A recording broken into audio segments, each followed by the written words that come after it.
Assalamualaikum warahmatullahi wabarakatuh. Salam sejahtera bagi kita semua. Shalom, Om Swastiastu, Namo Buddhaya, salam kebajikan. Halo semuanya, perkenalkan nama aku Aisyati Febriani dari Fakultas Ekonomi dan Bisnis, jurusan Bisnis Internasional. Nah, di sini aku bakalan jadi host BI Podcast chapter 1 yang akan membahas topik What's About International Business, atau bisa kita katakan ada apa sih di bisnis internasional. Nah, di sini aku bakalan seru-seruan ngobrol, bakalan menarik banget, dan bakalan membahas isu-isu yang ada di bisnis internasional. Nah, di sini tuh nggak akan bosen banget sih guys, karena aku bakal ditemenin sama Kang Miko selaku Ketua Himpunan Bisnis Internasional. Halo Kang Miko. Halo Ais, apa kabar? Alhamdulillah, Kang Miko juga apa kabar? Alhamdulillah lah begini. Alhamdulillah. Nah, sebelum memasuki pematerian, aku pengen nih Kang Miko untuk memperkenalkan diri terlebih dahulu. Oke, halo teman-teman semua, para pendengar BI Podcast.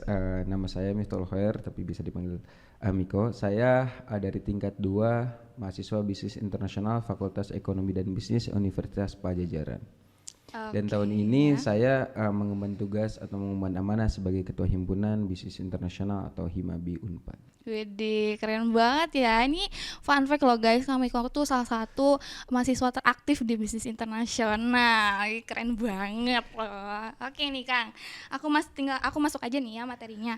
Nah nih teman-teman kita nih yang di luar sana nih Kang, khususnya buat anak-anak SMA di luar sana, masih banyak yang belum tahu apa perbedaannya dengan D4 dengan S1, karena mereka tuh masih ngebedain kalau D4 tuh lebih jauh tingkatnya sama S1 gitu. Ada yang benar-benar beda banget. Itu apa sih Kang perbedaannya?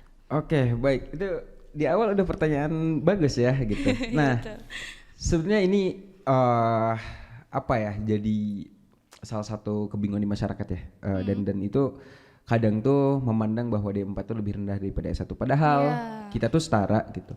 Nah, bedanya objektifnya tuh beda gitu. Kita tuh mayoritas tuh praktik gitu. Kalau S1 tuh mayoritas teori gitu. Teori ya, betul. Nah, dan juga dari perbedaan lainnya tuh ada kita tuh dibentuk untuk jadi praktisi, kalau S1 tuh dibentuk jadi akademisi. Kemudian kita tuh lulus nanti gelarnya tuh sarjana terapan, dan itu kita dapat sertifikasi gitu. Nah, kalau S1 itu jalannya sarjana seperti yang kita ketahui gitu. Oke, jadi sebenarnya tuh sama-sama aja ya Kang, cuma beda di praktek dan teorinya gitu. Oke, kurikulumnya sih beda gitu. Iya. Oke, jadi nah selanjutnya nih Kang, aku pengen tahu nih perbedaan bisnis internasional menurut Kang Miko itu sendiri apa? Oke, maksudnya perbedaan bisnis internasional dan prodi lain. Arti bisnis internasional dulu ya. Sorry. Oke, bisnis internasional ya. Apa ya? Jadi bisnis internasional tuh bagi saya ya itu suatu prodi atau jurusan yang ada mungkin di Indonesia itu dikit banget ya, prodi bisnis internasional gitu. Jadi sedangkan marketnya tuh luas, maksudnya dunia kerjanya tuh luas. Kita tuh Indonesia sekarang pemerintah lagi menggenjot atau mendorong peningkatan ekspor di Indonesia gitu. Kemarin kita kan udah company visit ya ke salah satu perusahaan di Jakarta, dan itu kembali divalidasi bahwa memang pemerintah tuh berupaya untuk mengejut ekspor gitu, untuk mengupgrade gitu, maksudnya kita biar banyak UMKM atau perusahaan-perusahaan di Indonesia yang bisa menembus pasar global gitu. Dan saat ini tuh prodi-prodi seperti saya bilang tadi ya, prodi bisnis internasional di Indonesia tuh cukup dikit gitu, maksudnya nggak semua kampus tuh ada prodi bisnis internasional gitu, jadi cukup jarang, dan itu pelajarannya menarik gitu. Kita tuh banyak belajar hal-hal yang menarik gitu, termasuk budaya negara lain lah dengan manajemen lintas budaya, kemudian ada juga tentang ekspor dan impor, gimana nyari bayar di luar negeri, gimana nyurusin administrasinya gitu, dan itu menarik. Dan kita banyak diajar atau dosen kita tuh banyak yang dari praktisi gitu, jadi selain akademisi praktisi juga gitu. Jadi bukan cuma bisa ngajarin teori, cuma dari dosen kita aja. Nah gitu, betul ya. Dari kita tuh banyak dosen yang pengusaha juga di bidang ekspor impor dan lain-lain. Jadi kalian bisa belajar dari ahlinya langsung gitu. Wah, Wah, keren banget ya. Profesinya sebenarnya masih banyak banget ya Kang di bisnis inter ini. Jadi sangat menarik sekali nih buat teman-teman yang ingin masuk ke bisnis internasional, salah satunya di kampus Unpad. Nah, selanjutnya nih Kang, kan jurusan bisnis itu ada beberapa nih di Unpad. Nah, aku pengen tahu nih perbedaan bisnis inter sama jurusan bisnis yang lainnya ada di Unpad tuh apa sih Kang? Oke, sebetulnya kalau di Unpad ya, di FISIP tuh ada bisnis juga, namanya bisnis logistik. Iya, Itu bisnis digital gitu ya. vokasi juga di FEB ada bisnis digital gitu, ada apa namanya bisnis internasional gitu. Itu yang bisnis ya, pakai Iya, nama bisnis gitu. iya, betul. Nah bedanya sama yang lain tuh apa ya? Tentu objektifnya beda. Kalau bisnis digital kan tadi itu S1 ya yang ada di FEB Unpad, dan itu lebih ke apa ya? Bisnis yang maksudnya bisnis yang ada di dunia digital. Jadi mereka tuh mungkin ya setahu saya itu belajar tentang coding juga, UI UX dan lain-lain. Kalau bisnis logistik ya seperti namanya gitu, logistik, dan bisnis logistik itu bakal bersinggungan dengan kita bisnis internasional. Karena kenapa? Karena mau ekspor itu harus berhubungan sama logistik. Logistik, betul. Nah, kita juga ada matkul yang namanya manajemen logistik. Itu kita belajar tentang gimana apa namanya administrasi yang ada di kalau mau ngurusin logistik, kontainer apa aja yang mau kita pakai kalau mau ekspor dan lain-lain. Itu menarik kalau dipelajari, dan banyak hal-hal yang apa ya jarang didapatkan di internet ataupun di dunia luar, tapi kita dapatkan di bisnis internasional. Jadi itu menarik gitu. Oke, ini menarik banget ya guys. Sebenarnya perbedaannya juga lumayan jauh sedikit ya Kang gitu. Terus aku pengen tahu nih perbedaan matkul bisnis inter sama yang tadi Kang sebutin sama matkul yang ada di bisnis lainnya gitu. Apa sih Kang? Yang Kang tahu aja. Oke, seperti namanya ya bisnis internasional ya. Kita tuh memang terfokus buat nih kalau dari visi prodi itu membentuk praktisi ekspor impor lah gitu. Di manajer ekspor impor gitu. Tetapi nggak terbatas di sana. Kalaupun pengen kerja di apa namanya perusahaan multinasional itu bisa juga, karena dari kita tuh banyak matkul-matkul yang kita pelajari yang bisa mendukung ke arah sana gitu. Kayak tadi ada matkulnya ada ekspor impor, ada bisnis internasional, ada perdagangan internasional, kemudian ada manajemen lintas budaya, kemudian ada dari segi bahasa ada English for business purposes, kemudian ada speaking for business purposes, kemudian di pilihan bahasanya juga ada bahasa Jerman, kemudian bahasa Prancis dan bahasa Mandarin gitu. Itu dalam konteks bisnis gitu. Jadi lumayan lumayan banyak ya matkul-matkulnya. Nah, dari matkul-matkul tersebut nih yang Kang udah sampein, aku pengen tahu dong matkul dari yang tadi yang Akang udah sebutin itu tujuannya tuh apa sih gitu. Jadi kan contohnya ada Inggris, ada ekspor impor gitu. Aku pengen tahu salah satu dari mereka tujuannya apa sih? Oke, tujuannya misal ambil contoh ini aja ya, ekspor impor. Kita ekspor impor di sana tuh membahas secara general apa tuh ekspor impor, apa namanya dokumen apa aja yang dibutuhkan, gimana cara nyari bayar. Kemudian nanti di semester atasnya tuh dipecah gitu, ada administrasi ekspor impor sama praktikannya, kemudian ada akses dan survei pasar ekspor. Itu jadi kita tuh yang tadinya secara general, kemudian di semester selanjutnya udah tahu nih dasar-dasarnya kayak gimana. Terus dipelajari secara rinci gitu. Makanya kita nanti jadi ketika lulus kita siap gitu untuk terjun gitu. Bahkan dari kita tuh bisa juga berdialog, berdiskusi di luar kelas dengan dosen-dosen yang udah mulai apa namanya punya perusahaan ekspor impor gitu. Dan cukup banyak gitu yang dosen kita yang apa namanya punya perusahaan yang udah ekspor gitu. Bahkan omsetnya bisa miliaran itu. Waduh, ada gitu.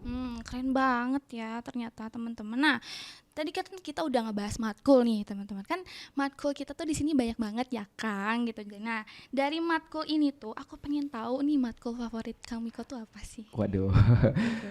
Buat matkul favorit sebetulnya banyak ya, agak bingung ya, tapi mungkin matkul yang favorit sejauh ini tuh ada di bisnis internasional. Bisnis internasional. Kenapa tuh alasannya? Kenapa? Pertama itu tuh banyak hal baru yang didapat gitu. Banyak hal baru yang didapat. Dulu tuh dapat dosennya tuh Bu Ari Widyastuti, dan Bu Ari, beliau tuh salah satu, kalau gak salah ya dengar dari senior itu alumni juga dari bisnis internasional, cuma dulu pas zaman D3. Nah, beliau tuh selalu menekankan gitu. Itu gak pernah lupa sampai sekarang bahwa gini. It doesn't mean apa namanya? It's not because you are right, it doesn't mean the other people wrong gitu. Jadi betul. nggak apa ya, nggak berarti kalau kita berpendapat atau misal orang lain berpendapatnya benar itu nggak apa ya Nggak tentu namanya, salah nggak ya tentu gitu yang ya. lainnya tuh salah gitu. Iya, Kalau ada iya, satu iya. pendapat benar nggak berarti yang lainnya tuh salah gitu, dan itu masih membekas sampai sekarang gitu. Dan dari pembelajarannya juga itu banyak apa ya, study case lah, terus lagi banyak yang hal-hal yang menarik lah. Contohnya ada cultural dilemma di sana, kemudian ada gimana caranya apa namanya nyari buyer di luar negeri dengan investor analisis di sana, kemudian dan banyak hal lainnya yang kalau pas kuliah tuh kayak wah gitu. Tapi matkul lain pun banyak yang menarik gitu. Iya, Contohnya iya, ya iya. manajemen kelas budaya itu menarik gitu. Iya, Gimana iya. caranya kita bersosialisasi dengan mahasiswa dengan orang asing gitu. Kita belajar tools tentang Hofstede Cultural Dimension atau juga ada Erin Meyer Cultural Map, itu menarik. Kemudian kemarin juga di matkul tersebut tuh kita menghadirkan dosen praktisi gitu untuk mengajar bisnis internasional, dan itu menurut saya menarik. Walaupun sebenarnya yang matkul lain juga menarik gitu. Iya, itu salah satu favoritnya Kang Miko aja Iya, ya. betul, Itu betul. benar-benar menarik, menarik sekali sih guys untuk matkul bisnis internasional. Nah, kan kita tadi udah ngebahas matkul lagi gitu. Aku pengen tahu nih, dari matkul-matkul tersebut siapa sih dosen favoritnya Kang Miko, atau enggak di luar matkul deh, ada enggak gitu dosen siapa yang Kang Miko suka gitu. Alasannya juga kenapa nih, pengen Oke. tahu. Dosen favoritnya tuh sebetulnya ini. Tadi ada Bu Ari juga, Iya. itu salah satunya. Kemudian Budi. Oh banyak sih dosen favorit. Budina juga Wih, cukup banyak ya. favorit. Sama yang membekas tuh dari cara mengajar itu ada Ibu Ratna, itu manajemen keuangan. Itu ketika mengajar, walaupun kita sebetulnya anak sosum nggak terlalu menyukai hitung-hitungan ya. Iya. Itu Manajemen tuh keuangan. maaf Kang, itu diajarinnya di semester berapa sih Kang? Itu di semester 3 itu manajemen keuangan, tapi Ibu Ratna tuh mengajarnya dengan cara asik, dan yang tanya manajemen keuangan tuh wah gimana Iya, nih bisa menyesuaikan ya, gitu ya kan. walaupun tetap ada gitu rasa Iya, kayak iya, iya. wah ini ngitung-ngitung keuangan perusahaan kayak waduh gitu. Iya, Tapi pusing gitu. ya tapi cara mengajarnya Bu Ratna itu cukup menarik gitu. Iya, Dan itu keren, tandem sama keren. Bu Ari gitu. Keren banget sih. Kalau kalau aku pengen tahu juga gitu. Aku sih dosen favorit aku juga ini di Pak Pitman sih. Oke. Kan diajarin sama Pak Pitman enggak? Kalau diajarin belum, Oh, cuma belum. itu Pak Pitman gaul banget sih Iya, gitu. itu aku rekomendasiin ya teman-teman yang masuk bisnis inter, jangan lupa pilih Pak Pitman karena beliau baik banget sih. Tapi Iya, betul. masih banyak banget sih dosen-dosen yang baik, karena kan aku baru semester 2 di sini ya teman-teman. Jadi masih banyak banget dosen yang belum aku explore gitu. Siapa tahu kan dengan yang kata tadi Kang Wiko bilang, Ibu Ratna kelihatannya emang seru, dan aku juga tertarik buat nyobain belajar sama beliau gitu. Nah, Kang, aku tuh dengar-dengar nih ya, Kang Wiko tuh keterima loh di ISMA Vokasi loh teman-teman. Keren banget gak sih? Ini tuh keterimanya di ini ya, di City of Glasgow College ya, yang ada di negara UK. Ya, betul. Ih, keren banget loh teman-teman. Nah, dengan itu aku pengen tahu nih Kang, tipsnya buat bisa masuk dan keterima di ISMA Vokasi itu apa aja sih itu tipsnya? Oke, ini sedikit meng-highlight ya, maksudnya dari bisnis internasional tuh dari 2 edisi ISMA Vokasi ya, yang bisa menghadirkan kesempatan belajar di luar negeri dan dibiayain gratis oleh pemerintah Iya. selama 1 semester. Itu tahun lalu tuh kita ada 10 awardee gitu. Tahun ini itu 9 awardee, dan itu cukup banyak gitu. Widih, keren banget. Tipsnya tuh sebetulnya ya itu banyak sih gitu. Nah dan bisnis internasional tuh dengan namanya bisnis internasional dan apa yang kita pelajari, Ya. ikut ISMA tuh salah satu hal yang apa ya, bisa mendukung kita lah. Kita mungkin ke sana bisa nyari relasi segala macam Iya, yang betul. bisa bantu kita nanti ketika terjun di dunia bisnis gitu. Maksudnya di ekspor impor buat nyari kenalan di luar negeri itu penting. Kemudian tipsnya tuh sebetulnya ya persiapkan dari jauh-jauh mungkin, itu sebenarnya itu penting banget sih gitu. Terus lagi jangan malas buat riset, jangan malas buat bikin esai yang sebagus mungkin gitu. Banyak-banyaknya ya gitu. Dan Iya. harus banyak pelatihannya juga gitu ya Betul Kang. gitu. Pokoknya gini, kalau lagi mas-masan dan ngejar ISMA, ingetnya tuh gini, kita tuh mau dibayarin ratusan juta sama pemerintah buat kuliah di luar negeri. Iya. Masa gitu buat Kita menyanyiakan ya gitu, masa iya kita buat riset aja gitu, Iya. buat apa namanya, persiapin semuanya itu males-malesan gitu. Kayak itu sih sebetulnya gitu. Oke, berarti ISMA tuh harus bisa basing ya Kang? Atau enggak usah gitu? Sebetulnya ini ya, bahasa yang wajib itu bahasa Inggris ya, karena Iya, ada oh persyaratannya, ada English proficiency test gitu, kemudian dan ada minimal skornya juga, kemudian semua proses itu dalam bahasa Inggris, termasuk esai, wawancara itu dalam bahasa Inggris. Tapi kalau misal kita targetin ke Jerman dan bisa bahasa Jerman, itu salah satu nilai plus. Kenapa? Karena seperti kita ketahui gitu, kalau bisa bahasa lokalnya itu jadi nilai tambah gitu. Nah, Oke. iya, dan itu sih sebetulnya. Iya, oke betul. Nah, karena tadi Kang Miko udah bilang harus seenggaknya bisa bahasa Inggris nih. Berarti kita tuh harus TOEFL dulu nggak sih sebelumnya? Sebetulnya kalau yang ISMA vokasi itu pilihannya banyak, ada TOEFL IBT gitu. IBT atau ITP lupa, pokoknya tuh ada TOEFL, ada IELTS, kemudian ada Duolingo English Test gitu. Kemudian ada TOEIC juga, itu jadi pilihannya itu lebih banyak daripada yang sarjana gitu. Oh gitu Kang. Nah untuk itu aku pengen tahu sih sebenarnya itu biaya kuliahnya tuh benar-benar ditanggung semuanya atau enggak sih Kang? Soalnya banyak yang ada yang protes juga nih, ada yang enggak sepenuhnya gitu, ada yang gitulah, masih banyak isu-isu yang di luar sana gitu. Oke, buat biaya kuliah sebetulnya kan ISMA tahun ini tuh dibagi dua. Ada ISMA yang emang fully funded, ada yang co-funding. Yang co-funding tuh yang baru di launching kemarin itu cuma dibiayai registration fee, tuition fee, sama tiket pesawat aja. Jadi visa sama apa namanya, sama biaya hidup itu tanggung sendiri. Itu yang co-funding gitu. ya. Kalau Iya, yang iya, iya. ISMA yang saya tuh itu Iya. dibiayain semuanya gitu, termasuk asuransi, termasuk visa, tiket pesawat, living allowance, kemudian settlement allowance, kemudian ada biaya apa namanya, dana darurat juga. Iya, iya, Itu cuma memang ada beberapa yang skemanya tuh reimburse, jadi itu bisa lah gitu nyari pendanaan lain yang nantinya juga kan bakal diganti juga sama si ISMA-nya gitu. Itu tuh yang reimburse tuh ada visa sama asuransi itu reimburse. Ya, tapi itu bisa disesuaikan dengan negara tujuan kita gitu. Kalau negara tujuannya nggak butuh visa, Berarti ya beda-beda nggak usah juga gitu. ya. Iya, Heeh. gitu. Oke, nah selanjutnya nih Kang, aku pengen ngebahas mengenai lokasi bisnis internasional sendiri nih. Ini masih banyak nih teman-teman yang di luar sana yang nggak tahu lokasi bisnis internasional itu tempatnya di mana sih. Ada yang bilang di DU, Unpad DU gitu, terus dan ada yang bilang ya udah Unpad tuh di Bandung gitu kan. Nah, aku pengen tahu nih lokasi yang tepatnya tuh di mana sih Kang? Oke, untuk yang bisnis internasional ya, itu seperti prodi vokasi lain ataupun S1 itu berada di Unpad Jatinangor gitu.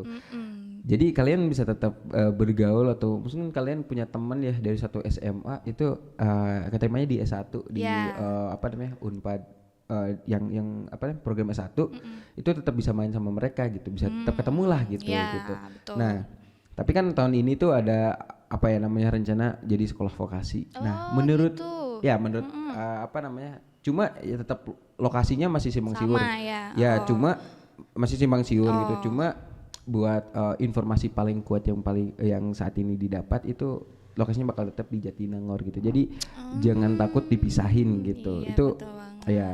Jadi gitu. masih bisa seru-seruan ya sama teman-teman Betul, yang betul, lainnya. betul. Gitu. Nah, jadi nih teman-teman jangan salah lagi ya, lokasi bisnis inter maupun Unpad tuh di mana sebenarnya. Jadi tapi aku pengen tahu sih Kang, Unpad yang di DU tuh khususnya buat apa sih gitu, biar teman-teman tahu nih yang di luar sana gitu. Oke, yang Unpad di Pati Ukur tuh sebenarnya dikhususin buat pasca sarjana ya. Dulu tuh sebelum 2016 itu Fakultas Hukum dan Fakultas Ekonomi dan Bisnis itu masih di Pati Ukur. Cuma setelah itu pindah ke Jatinangor dengan gedung barunya gitu. Jadi sekarang tuh Jatinangor tuh apa namanya, semua prodi S1 gitu dan D4 itu sekarang kuliahnya di Jatinangor. Dan ada beberapa pasca sarjana juga yang kuliahnya di Jatinangor, seperti Fakultas Ilmu Komunikasi itu pasca sarjananya di Jatinangor gitu. Oke, keren banget nih. Jadi ini aku ingetin lagi nih ya teman-teman, sekali lagi jangan pada lupa ya, lokasi Unpad S1 dan D4 itu ada di Jatinangor. Jadi jangan salah ke DU nih, udah ke DU tapi nggak ada gitu.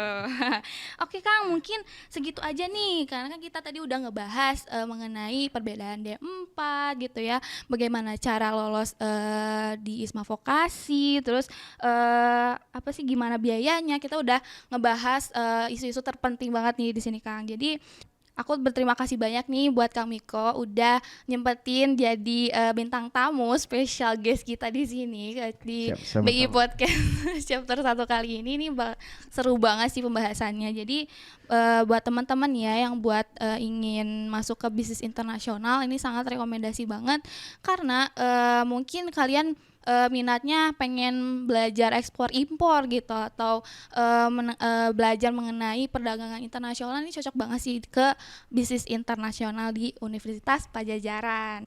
Aku terima kasih banget buat teman-teman semua yang udah ngebantu aku di sini, dan aku pengen pamit juga nih, nantikan podcast keseruan lainnya mengenai isu-isu atau seputar bisnis internasional. Nah, dengan begitu aku akhiri podcast kali ini.